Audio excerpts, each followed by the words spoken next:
తెలంగాణలోని పలు చోట్ల ఎక్సైజ్ అధికారులు భారీగా గంజాయి స్వాధీనం చేసుకున్నారు.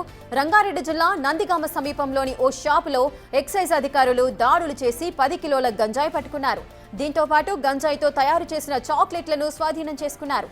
పక్కా సమాచారంతో దాడి చేసి 5 లక్షల విలువైన గంజాయి పట్టుకున్నట్లు వెల్లడించారు అధికారులు.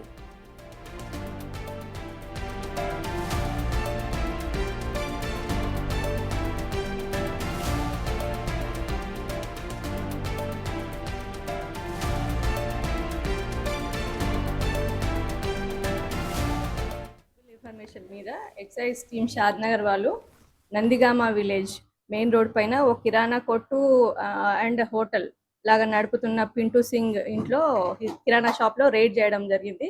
ఆ రైడ్లో భాగంగా 11 కిలోల 130 గ్రాముల గాంజా మొత్తం, అంటే దీంట్లో 2 కిలోలేమో 2 బండిల్స్ ఆఫ్ డ్రై గాంజా ఉంది అండ్ 9 కిలోల పైన ఏమో గాంజా చాక్లెట్లు ఉన్నాయి, 40 ప్యాకెట్లు worth ₹3 lakh and above seize చేయడం జరిగింది. పింటూ సింగ్ అనబడే ముద్దాయిని రిమాండ్ చేయడం జరుగుతుంది. Further investigation will be continued. Suryapet జిల్లాలోనూ పెద్ద ఎత్తున గంజాయి స్వాధీనం చేసుకున్నారు పోలీసులు. కోదాడలోని దొరకుంట గ్రామ శివార్లలో గంజాయి దాచారన్న సమాచారంతో రైడ్ నిర్వహించారు పోలీసులు. ఈ దాడుల్లో సుమారు 3 లక్షల విలువ చేసే గంజాయితో పాటు 2 సెల్ ఫోన్స్ పట్టుకున్నారు.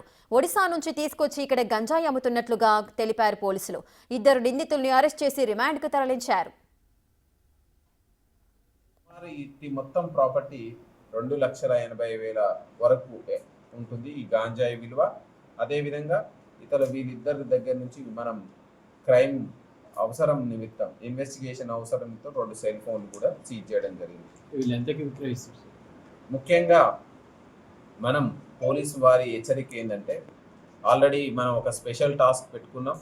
గాంజాయి వినియోగించే వాళ్ళు, గాంజాయి అమ్మేవాళ్ళు, గాంజాయి స్టోరేజ్ చేసేవాళ్ళు, గాంజాయి రవాణా చేసేవాళ్ళు, వీళ్ళ మీద ఏ చిన్న క్వాంటిటీ ఉన్నా వదిలిపెట్టాం. వీళ్ళని మీద కఠినమైనటువంటి NDPS చట్టాలే కాదు, అదేవిధంగా వీళ్ళ మీద హిస్టరీ షీట్స్ ఓపెన్ చేసి అనుక్షణం నిఘా ఉండేటట్టు వీళ్ళందరికీ కూడా పీరియాడికల్గా కౌన్సిలింగ్ చేసేటువంటి దాన్ని కూడా మనం ప్రణాళికలు రచిస్తున్నాం.